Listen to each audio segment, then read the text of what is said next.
Perfect. Perfect. Perfect. Let me okay. It's very propitious that I get a chance to interview you guys because for the last 2 weeks I've been doing intensive interviewing for the Garden State Film Festival, which is Fun. one of the premier film festivals, indie film festivals in the country. I just finished interviewing Nolan Gould from Modern Family, directors all over the place. It's been one of the most incredible, amazing journeys. Such accomplished people. I mean, I love this stuff. You don't know me, and we're going to jump into the interviews. You don't know me, but my whole life was changed irrevocably when I watched Casablanca a bunch of years ago. Oh, Uh, and yeah, and as a matter of fact, I watched Casablanca. Uh, I'm a bit of a character. I love film. I watched Casablanca 54 years ago. Not 54 years ago. I watched it 54 times up to 22 years ago.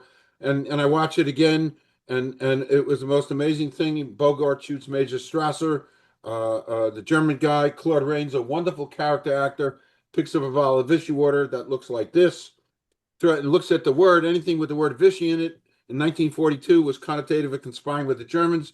He throws it in the garbage.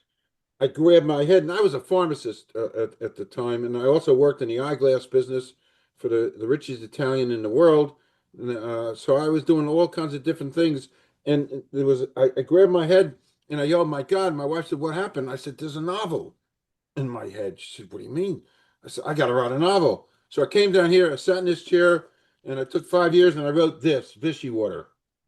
oh, And wow. I didn't do anything with it, but this became a vehicle for me to completely change my life around. And I completely changed my life around. I then became a journalist. Now, that was 15 years ago. I became a journalist. Uh, I was 65 15 years ago. You do the math. What? Yeah, So do the you're math. That's 45 now. yeah. Yeah, I feel like 45. And my whole life changed. I retired from working for Luxottica. By the way, the eyeglass company I worked for, Luxottica Group, my boss became the richest Italian in the world. 5 years ago, this guy, Mark Zuckerberg from Facebook, I think I've heard of him. flew to Italy to meet with my boss. Mark Zuckerberg had an idea to put a pair of in a pair of Ray-Ban sunglasses to stick a cell phone, and that's now Meta glasses. And so I wrote a book about my boss, 10 Things I Learned from the Billionaire, because I learned a Whoa. lot of stuff from him.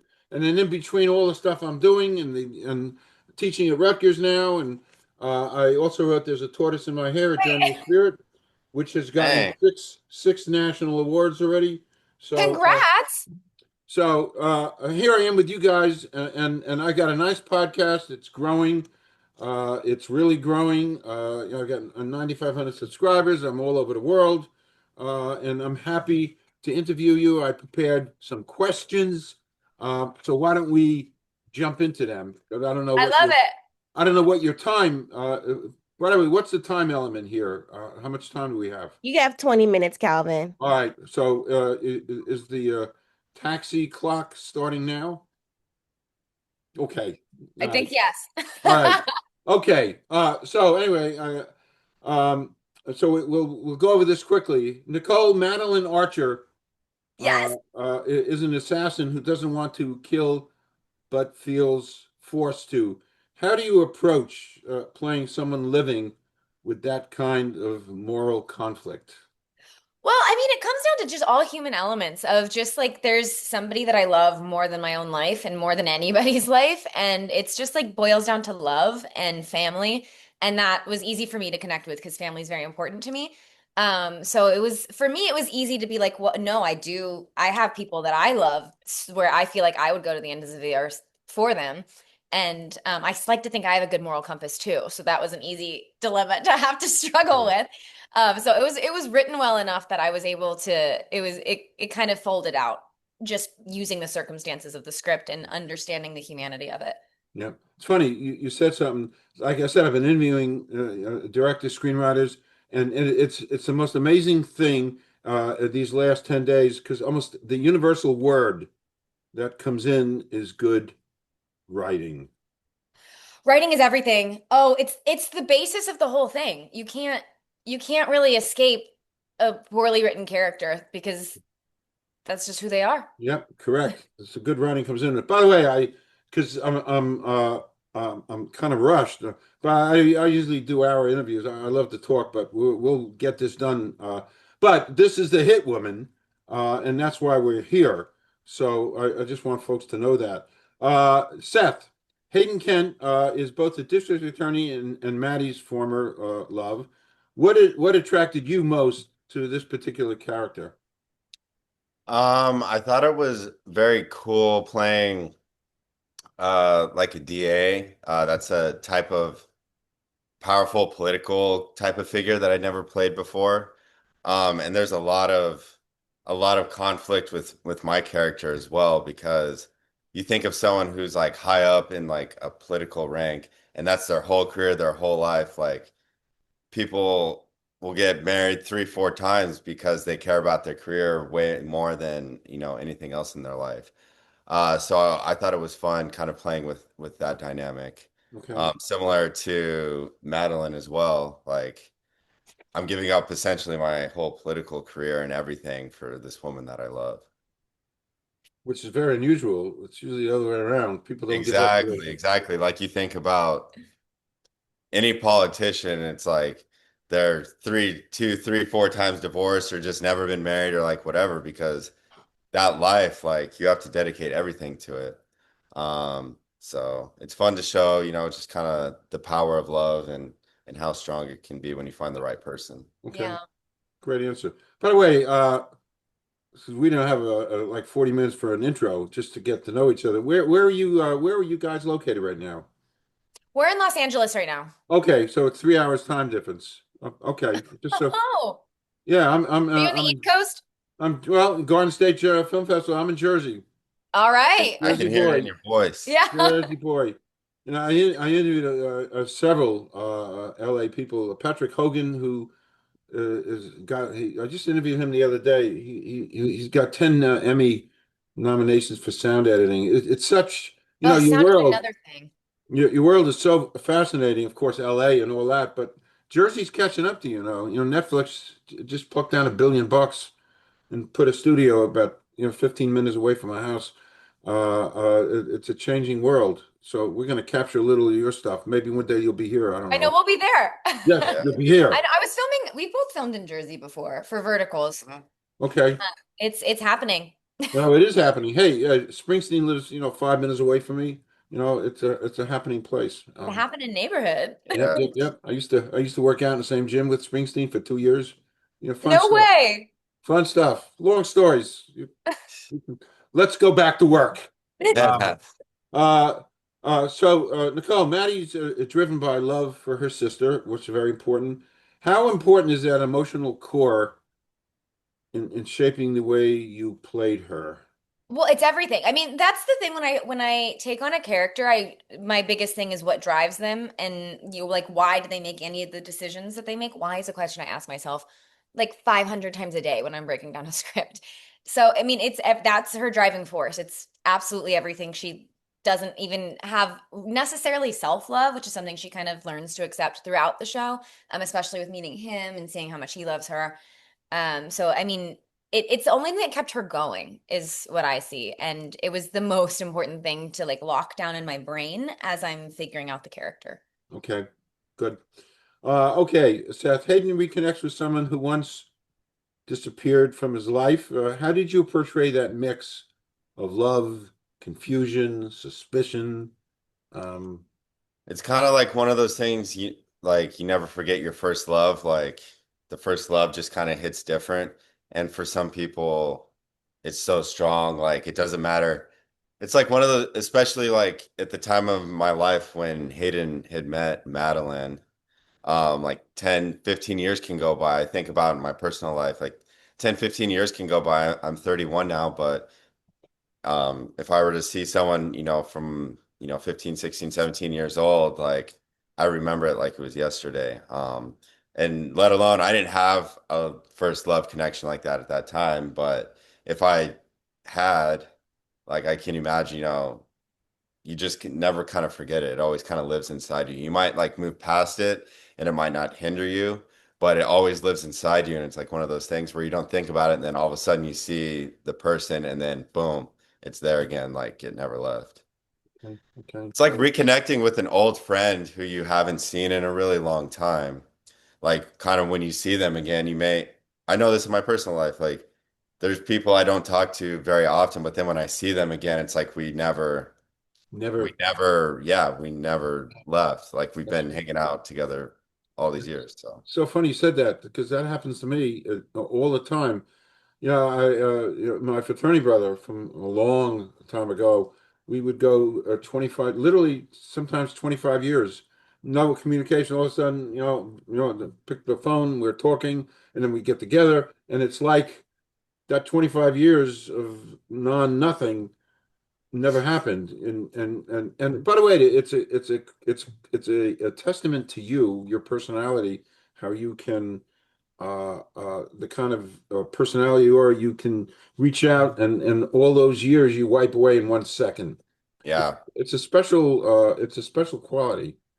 Uh, yeah. No, I, it's a magical. I think about that all because I haven't lived back home in a really long time, and but I'll still keep like every once a year I'll talk to people I was really good friends with, growing up and in high school, and we hit it off like no time has passed. I'm like, oh shit, I feel like I see you all the time. So, where'd you guys grow up? I grew up in Texas. Okay. and I grew up in Wyoming. Okay. Wow. Wyoming. That's I write in my novel about Montana quite a bit because it fascinates me. And Texas, so Nicole, Texas is how I actually got married because What? I was at a bar in New York. I'm recently divorced. I'm at a Classic. bar in New York, and I was telling a bartender because I'm 6'5", you can't tell, but I'm tall. I Hey, was telling the bartender I'm from Texas. I was just making this up. I'm from Texas, and my father's in the oil business. And while I'm telling him that Sure. BS, some girl comes over to the bar, and she hears me saying that, and she said to her girlfriend, "This guy over here, he ain't from Texas because I have a Jersey accent." Yeah. And he's BSing. And when I heard her say that, and he's not very cool. So when I heard her say that, it kind of ticked me off. So I said to her, "Can we talk for a minute?" So we went over. It was at a bar dance in the city, New York. We talked for a minute, and we got married 7 months later. 7 months after you met her? Yeah. Well, we were both divorced the first time, so we kind of knew the ropes. Yeah. You're like, We okay, didn't, let's just do it. we This didn't need works. a long engagement. It was fast stuff. Okay. Wow. Let's go back to the story here because I want to get this stuff. So the story blends romance. The Hitwoman blends romance and danger. How did you both balance this kind of these emotional tones on screen? Well, I mean, it's kind of everything that I do. I love doing action roles. I love doing like intense. I read a lot of like fantasy books and things, so I feel like I'm always enveloped in this like action dangerous world, so my brain's just kind of used to that. And then I do a lot of rom-coms and romance things and so I just feel like that those are the two things that come naturally to me and to feel, and I love feeling both of them, so it was very easy to just kind of like dive in and accept the reality of it.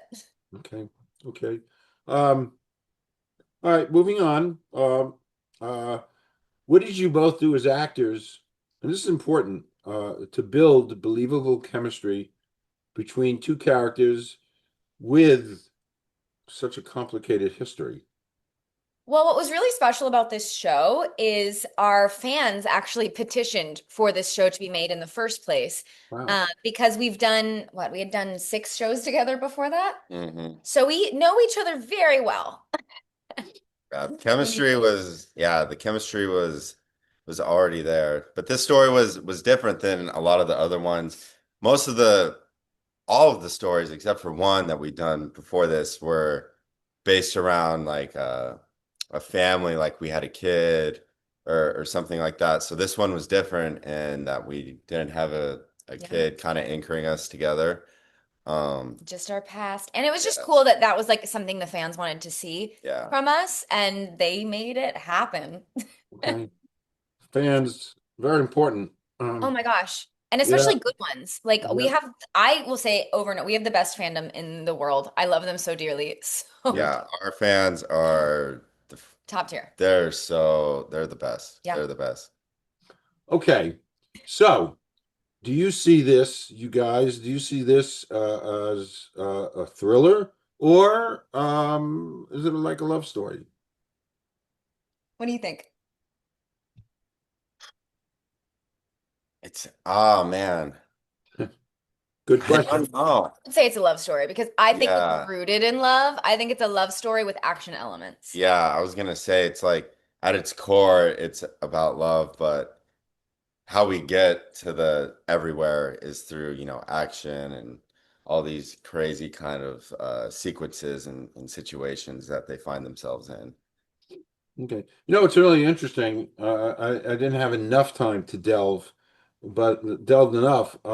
It's so interesting, the premise, Hitwoman, because I'm a big fan of Francis Ford Coppola's that movie called The Godfather. And, That one movie? Yeah. I've seen it Yeah. 100 Whole times. series.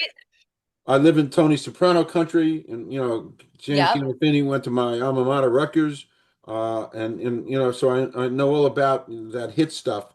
But Hit Woman, uh, it's kind of fascinating, the premise. I mean, I think it's great because it just doesn't come up every day in modern culture. So you're playing an assassin, which requires a lot of physical intensity. I Yeah. mean, tough. I'm always curious the kind of preparation you do for that particular role. I mean, For that the must be, physicality of it. yeah. Absolutely. Well, I have a dance background, so that helps immensely. And then my first like three movies I did were all action movies, and I realized I like using physicality for a character, and I like something where I can move my body and be active and not just like plant and speak. And so that just came, that's just always something I've loved, and I just make sure that I work out constantly so that when that opportunity comes, I can jump on it. And with these, we don't have much preparation. So once you know you have a role, it's maybe a couple weeks and then you're on set filming it. Yeah. So I try to just stay as active as possible. And I do a lot of boxing and things like that so that I'm ready for it. Okay. Okay. Um, were there any particular scenes that were kind of challenging, like emotionally, physically, any unusual? So I will say a big challenge on this shoot in particular is we did two nights of filming from 10:38 or 10:30 p.m. to 10:30 a.m. the next day. Are you So kidding? yeah, I wish I was. And we were having like, for instance, the first scene when I see her walk through the party and I pull her into the closet, we're filming this like moment of us kind of reconnecting for the first time.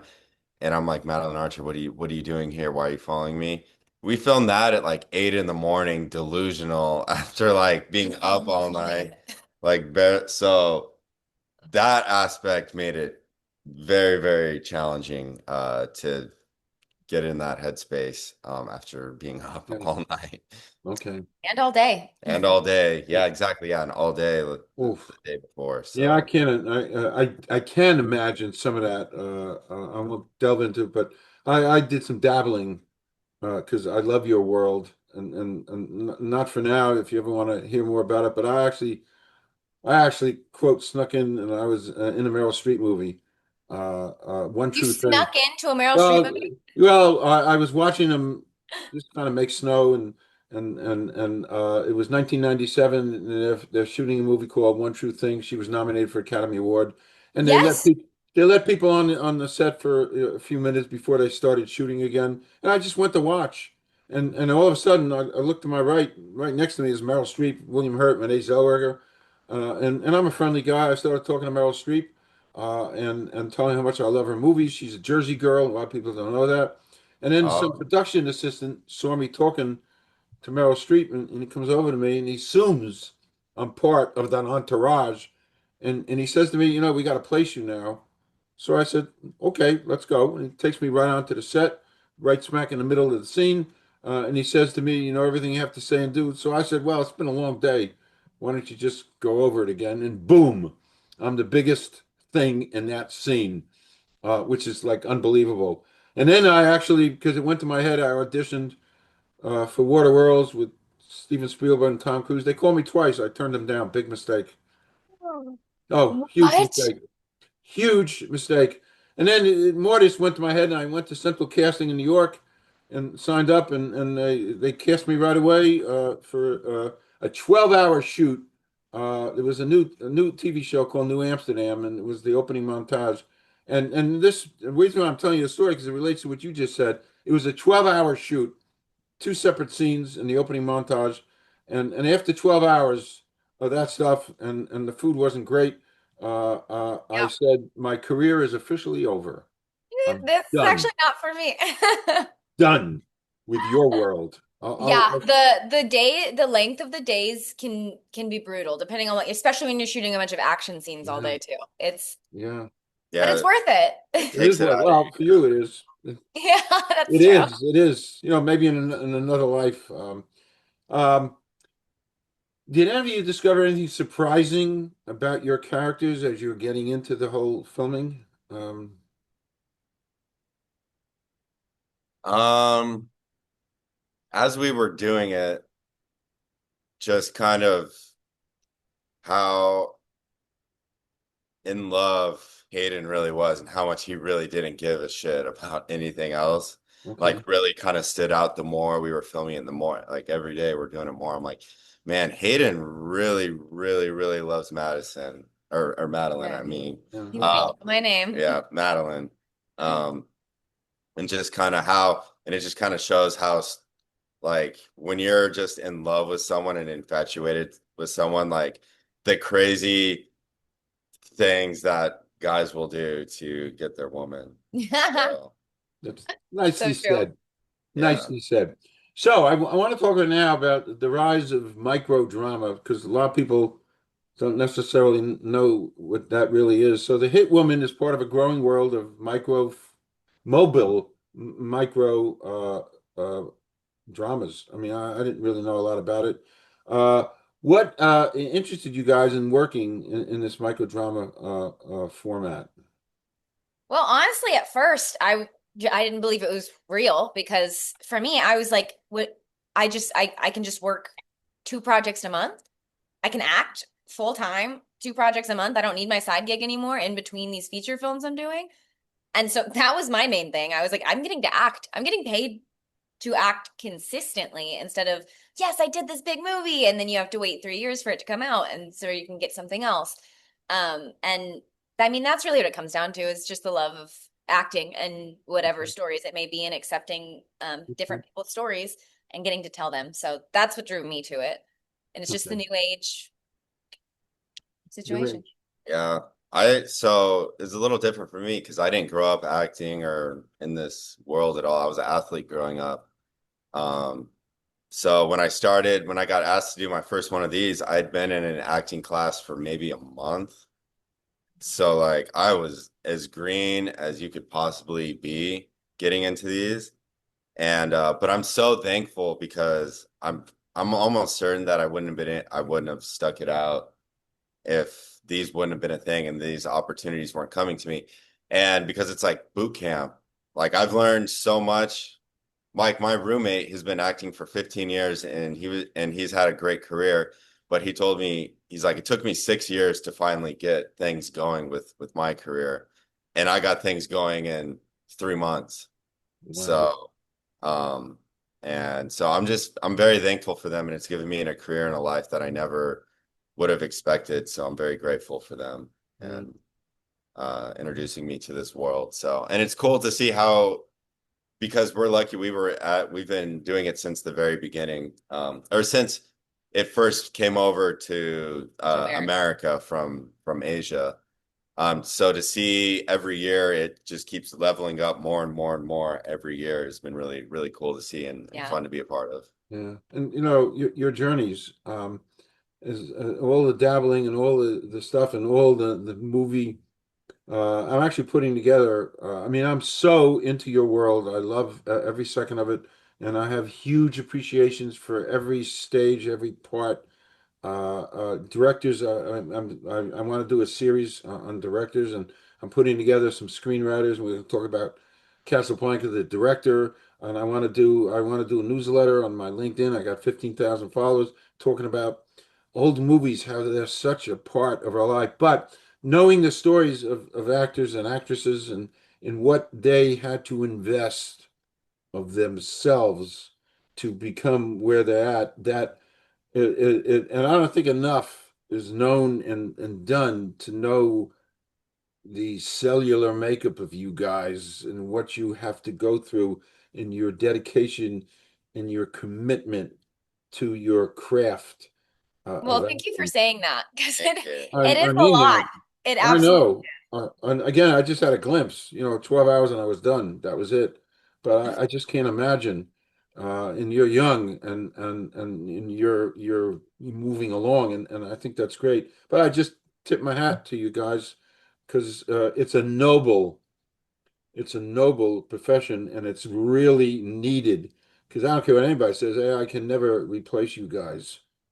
Thank you. I know. I feel like the art is about humanity, and so for me, when everybody's trying to talk about if AI can take over any artists, anything, dance, acting, physical drawing, art, painting, if it lacks the humanity, it's gonna lack the specialness of the Yeah, art and the right. story. So Correct. Correct. that gives me hope. Yeah, the Good. only thing AI can replace is if I was still in college, like writing my papers and stuff, it can do that. Information. Information, like basic, information like that, but can't replace Good writing. good writing, good performance, truthful performance. It'll never be able to do that. No, not at all. And as a writer and doing the stuff I do and all the stuff I find I'm using AI more and more and more. I asked AI something about, my books and this and that, and I asked it a question, and this should be a comedy. You guys, if you know a comedy writer, this should be a comedy. Because I asked AI, I want to do this, I want to promote my book. What do you think? What do you think? And this is the truth. 198 pages later. They gave me 198 pages of suggestions. Uh, And to then promote things. and I wasn't they weren't even done. Every prompt I gave it, they gave me a prompt. Do you want me to do this? I said, yeah, sure, do that. And then 5 pages, do you want me to do this and talk about this? I said, yeah, go right ahead, boom. And finally I looked and it was 198 pages and they kept giving me more prompts. And then finally I don't, use curse words to AI. I wanted to, but I didn't. And I said, stop. And I'm I done. was done. Stop. Was Anyway, it helpful? Did it end up being helpful at all? well, I gotta, what I want to do, and it's kind of funny. What's kind of funny is I wanted to take those 198 pages and shove it back to AI and said, make it short. Yep. Have fun, make it short. I didn't do that yet, but I will. Yeah, I know it'll do it though, is the I'm thing. sure it will. Sure it will. It's funny. I asked AI to do a poster for one of my coming attractions things that I do with the Garden State Film Festival, and it did a poster. It was awful. It was so bad, made a million mistakes. So I wrote them back. This is awful. It's garbage what you sent me. And so they redid it. And it came back even worse than before. And I said, you keep sending me garbage. Stop. And the next thing they sent me, God bless you. Thank you. The next thing they sent me was a picture of me in a mountain of garbage. No. If you want to see it, I'll send you. It's one of the funniest things Yes, I've ever please. seen. One of the funniest things I've ever seen. It's brilliant because That's actually so I'm going to weird. use that. I'm going to use that now as my my main picture. Me sitting You in with the garbage. garbage? There you Brilliant go. stuff. New Brilliant. profile picture. It Brilliant. says a Brilliant lot. stuff. Okay. Do you think this format of microdramas represents a kind of a new future for entertainment, especially for younger audiences? Absolutely. Yeah, I mean, my thing is, I don't think it will ever replace traditional media by any means, but I think it expands. It's a new aspect and it makes sense for the younger audience and the attention spans that people have, and just how reliant everybody has become on phones. And I mean, I'm on mine all the time. Everywhere I go, I'm like kind of on my phone. I have it in my hand at all times, and it's just always there's an entertainment that's always there, and it just fits lifestyle now. So I think it's good, and I think it's going to expand, but never replace Correct. original horizontal content. Okay. Okay. So microdramas tell these stories in very short, high impact episodes. Um, will that change the way you guys approach storytelling in particular? I don't think so, because I think microdramas are they're very specific the way that they're written and worded. Because we actually tried to write one ourselves, and we gave it to the vertical writing powers that be, and they said, no, this is too slow. Like we need it It's to be too, faster. yeah. We need more. Didn't have enough plot twists. Yeah, we didn't. In an acting standpoint, I don't think that it changes it, because it's the same of you're finding a human being and telling a story. But it's way more plot twists. It's way more, hey, are you still paying attention? Or it's told differently for sure, but Mhm.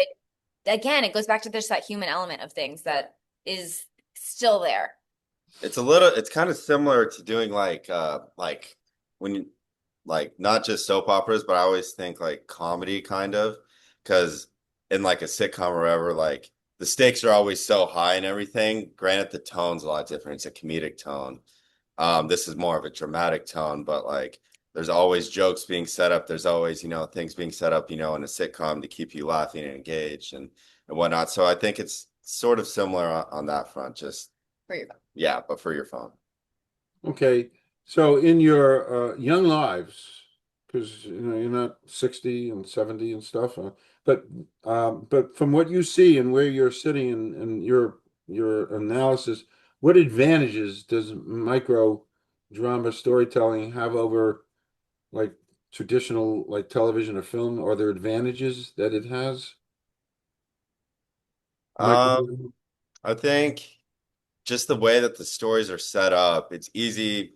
Like you're from New Jersey, New York, you can be sitting there, on the train, and you watch like 3, 4 episodes, and then you get to wherever you can hop off. So then you can very easily just turn it off, go walk to the next train, and then hop on the train, and then you can get back to it. Versus like you can't really do that with a normal traditional TV or movie or anything. Like you do have to kind of sit down and give it your full attention for however long. And a lot of the comments that I get from people who enjoy them talk about how a lot of these are a good escape from their lives. So it's not things you have to think too hard about. And it's really typically not super layered beyond like I'm telling this story.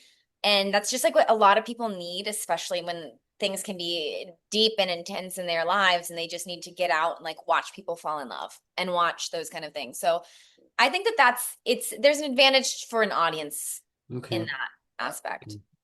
As I'm thinking, sitting and listening to you, and I'm trying to understand it, and I realize that we're entering a whole new brave new world with so much content going to be produced. With all, yeah, like I said, New Jersey got Netflix now, $1 billion studio, and Iron Gate is up in Hudson County, and somebody else plucked down $1 billion. So it's a whole new world of content that we're entering in addition to Absolutely. traditional. So the microdrama has a place, you Yeah. know? And the thing is with real shorts specifically, they are constantly evolving and trying to find a new thing to do and try and listen to what the audience wants. And like they've just started doing a lot more book adaptations too. So it's bringing in a lot of the reading community, and they've expanded into reality TV kind of things. And so just this one industry is also just booming and expanding so much. So it's really cool to see. It's Yeah. cool to see, Yeah, it's fun because at the start, when we first started doing this, basically the only stories they were doing were werewolf and like billionaire stories, just very basic type of, well, maybe not for werewolf. I don't understand the werewolf world. There's a whole thing within that. Book talk community. But they're like westernizing the stories a lot more now, so American audiences can are like becoming more into it. So yeah, the book adaptations. Our first show was the first big sports show. It was a hockey show called Breaking the Ice. Oh, wow. That was like the first of its kind. Wow. So as they kind of move and start pushing the boundaries a little more on these stories that American audiences are gonna enjoy, Yeah. I think everyone's gonna love them. Yeah. It's funny you said hockey because hockey, hit the global pinnacle here, when the women and men Both both. won. I Yeah. grew up. It was a million miles away from the notion of a woman playing hockey. I mean, that just Yeah. didn't exist. And Yeah. now you have. And I just interviewed somebody the other day who did a story on the first girls flag football team on Long Island. So girls are playing flag football, and maybe, the evolution, Yeah. it'll be some kind of NFL type thing Dude, for, there's some badass women out there, let me tell you. I guess so. Let me tell you. I certainly didn't want to skate against them, truly. Great stuff. And I am a huge fan of women's basketball, and I started going to Rutgers games 25 years ago, and I marveled at the game because it was pure. And of course, Caitlin, Hayden changed. Yeah. Clark. Yeah, Caitlin Clark changed so much, and I was such a fan 25 years ago because it was pure. It was pure. There was no dunking and Playing no. the sport. Yeah. Yep, it was just pure. And I think this microdrama stuff is pure, and it's entering a whole brave new world. Yeah. Um, so I'm watching the clock. I want to make sure we get all this stuff in. I always got to watch the clock. So let's just talk a couple of things about behind the scenes. What was the atmosphere like on the set while you were filming? By the way, such a high stakes story. Honestly, I mean, it was really fun. We had a blast with it. Everybody was like, just like got along really well. People worked, it's still work, and then we start doing overnights. So we all hit a delirium state at one point. And the crazy thing about these microdramas is a lot of times everybody's kind of working back to back to back to back. So you're going from one set to another set, and everybody's kind of like, where are we? And it's just like fun chaos, but in a way that like creates just good art. Okay. Yeah. It's really fun because by the end of it, you feel you're like a little family by the end of it. Yeah. And it always sucks at the end because then you got to go your separate ways. And you're like, oh man, we're done. Yeah. Um, Everyone's moving to the next yeah, project. because it's so short. The filming periods are so short. It doesn't really give you enough time to really get under each other's skin or anything. Like you're constantly like in that honeymoon phase of like first working and meeting someone. Mhm. So Until you do 8 shows together. until you do 8 shows together, then you become an old married couple. Yeah. Yeah, which I am. Yeah. 49 years. That's amazing. And that's a Yeah. second Right. marriage for the All both from of us. Texas. Yeah. All because of We work Texas. wonders. Correct. That's because I always had this fascination with Texas because it was Really? big. Yeah, it was big and oil. And I watched Yeah. that TV show Dallas and back in the 80s. And Yep. so just by saying I'm from Texas, hey, if you really get like spiritual about it, my son is here and my two grandkids are here, and that's all because I said I'm from Texas. I love it. So Texas brings blessings. Yeah. That's what we do. Shout out to correct. Texas. Shout out Texas. Correct. No, it's funny. A bunch of years ago, I after I wrote Vichy Water, I wanted true story. I went to visit my cousin. He lived in the suburb. Oh shoot, I forgot that he lived in the suburb of Dallas, and I went down and just hang out with him, and I drove around the state of Texas by myself for 10 days to get a feel. I wanted to absorb, and I did a whole bunch of stuff. I went to some remote places. Of course, I went to San Antonio and the Alamo, and I mean, they did the whole thing and hung out with him and went to baseball. But I wanted to absorb and feel Texas Yeah. to help me write. But I I haven't love written that. anything about Texas yet, so I'll get to it. Moving on. Moving on. When you were filming, did you happen upon a scene where you looked at each other and you said, "This scene is really going to resonate with our audience"? Did something like that happen? See, the thing is, the whole show, as soon as I read it, I knew the whole show was going to resonate just because it was everything they'd been asking for. Specific scene wise, maybe the bar scene where I'm fighting off this guy who's then gonna come and he's trying to take my job and he's trying to assassinate him. And so I fight him off and then he takes over and he saves me. And it's like the first real like intimate moment of us where it's like, oh, I see who you are. You're gonna help me. Why would you? So it's like a very layered scene that I felt like the fans would really enjoy and connect with because it's got action and it's got love and it's like just a little crack into who the characters are beyond their facades. So that one I think was I when we were filming, I was like, okay, I think people are gonna like this one. Yeah. Okay. There's a fun little, I won't go too into the details of it because I want people to watch it, but there's a fun little interrogation scene that I think people would Yep. also enjoy. Yeah. Okay. No more. Don't say any more. Gotta get That's you gotta fine. watch it to find out what that means. You got to get past Okay. the paywall to watch that. That's fine. That's fine. Why do you think audiences are going to be drawn to the theme about second chances in love, especially when there's like danger involved?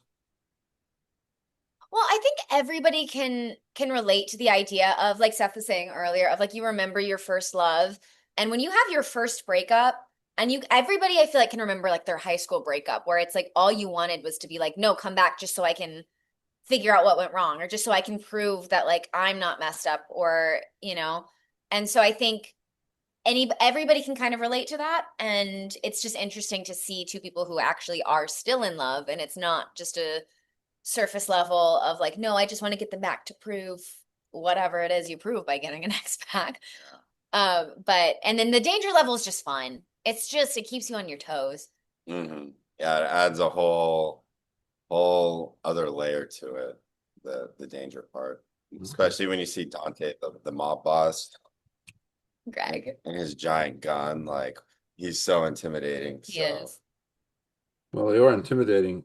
I actually wrote an essay about that kind of stuff a bunch of years ago, about hitmen and the mafia and this and that. And I didn't have It's a fun. I didn't have a problem, with them. I had a problem with companies who leave a product on the market that should be pulled off the market and stuff. Anyway, it was kind of heavy. I didn't publish it. I wrote it, but I didn't publish it. What the hell? Okay. What?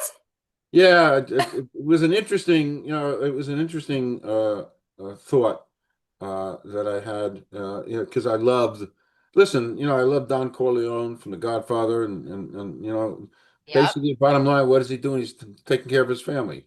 Everybody takes care of a family different, and there ain't no difference between the Don and some corporate executive who knows they got a product on the market that's not really helping, it's hurting. It's no difference. Yeah, but they're trying to feed their family. Right. Everybody's trying to feed a family. Exactly. Nicole, that's exactly right. But I didn't publish it because, I'd like to take the high road and let somebody else do that stuff. And listen, I've been interviewing, for 15 years. I've never once talked about politics or religion. Let somebody else do it. And that's why Yep. when I look in the mirror in the morning when I'm shaving and I talk to myself in the mirror sometimes and I say, Calvin, everybody likes you. There's nothing to dislike because I don't talk about politics, religion. Let somebody else do that. I want to focus like we're doing here, on positivity and stuff. That's important. So Yes. that's what I do. I love that. Keep the main thing the main thing. Yeah. Thank you. What would you like viewers to take away from watching the Hitwoman? Well, honestly, one, that their voices matter because they spoke up and made this show happen. And so that makes me really happy that I feel like it's fans matter in this space. And that is also something that makes Verticals very special and something that I think Real Short was the first app to listen to fans about that. So that's one thing. But from the story itself, Mainly just like be yourself and don't let your notions of who you're supposed to be or things you're supposed to do get in the way of being you and keeping the people you love in your life. Okay. By the way, I'm writing this down. Do you see me writing? I'm writing this stuff down. Yeah. I noticed. I'm writing this stuff down. I take notes because I write all this stuff up. Important stuff. No, it is important. This is good stuff. I have one final question to ask. It's kind of a cool question. It has nothing to do with the Hitwoman. So here goes. And I borrowed this from one of my favorite journalists. Uh, um, and it could be a few answers, short answer, whatever. So here's the scenario, excluding for both of you, excluding family or friends, somebody living or dead you'd like to spend a day with. It could be one or two, three answers, whatever. No rules. Somebody you'd like to spend a day with. For me, it's going to be actors just because that's my whole life and everything I look up to. So speaking of Meryl Streep, I think she's hit everything. She's obviously a legend. I would love to just spend a day with her and find and like just figure out who she is and talk and get advice and listen. And I would love to do that. Or Rachel McAdams would be another actress that I really look up to that I would love to spend a day with. An actor that I've always really enjoyed watching, who I would love to just have a dinner to be able to pick his brain, is Phillip Seymour Hoffman. Yeah. I think he's so good, and he's he's got to be one of the most talented actors who's ever lived. A lot of times on Instagram, I have, different clips of different films that he did come up in like big scenes, and it's just amazing how in it and truthful and everything. Sort of like a sports person. I mean, I could go with a sports person too, like, I don't know, like Muhammad Ali, someone like that. Sure. But since we're talking about acting, I think because someone asked me this question a while ago and I gave a sports person. I think I said like Kobe Bryant or someone like that. But when it relates to acting, Phillip Seymour Hoffman is someone that I think about often. And I've Funny you always said that because I watched this movie called Nobody's Fool. You probably don't even know about it. It was a Paul Newman. Paul Newman was one. I think that was his last movie, and he plays this guy Donald Sullivan in upstate New York. It's snowing. It's Bath, New York, and he's a handyman. And there's a sheriff in town who he fights with all the time, and actually it was played by Phillip Seymour Hoffman, and he really played. He was a lousy guy. Yeah, add it to the list. Yeah. But it wasn't a major part in the film, but it was a part in the film, and you just want to hate this guy because he just does it so good. Yeah, those are some of my favorite characters, or someone who doesn't even play like a main supporting, like a supporting of a supporting kind, and they come in, but they just do it so well, and play those. And that happens in our microdramas a lot, honestly. I just filmed a show last week, and this kid came in, he had like 3 lines in this one scene, and that's his only lines in the whole show, and he did them so good. I went up to him after, I'm like, dude, you're the best actor in this scene right now. So keep whatever you're doing, keep doing what you're doing. It's you. Definitely not me. Perfect. So I've just been prompted. I'm going to stop recording. This was great stuff. You guys can come back anytime you want to rap about the business. I love it. I love doing this stuff. I sit in this chair 12 hours a day. I just thrive on this. I love your world, and I'm going to be doing more with your world. So I'm always around. Please come back. I'm going to stop recording. This was great. I only wish you good things. Really good things. Thank you so much. This was so much fun. I absolutely loved chatting. For me too. Yeah, it was so nice meeting you. Yeah. Ditto. And I'm all over the internet, and you can find me. And sure. And this was great. Thank you. Good luck, guys. Thank you.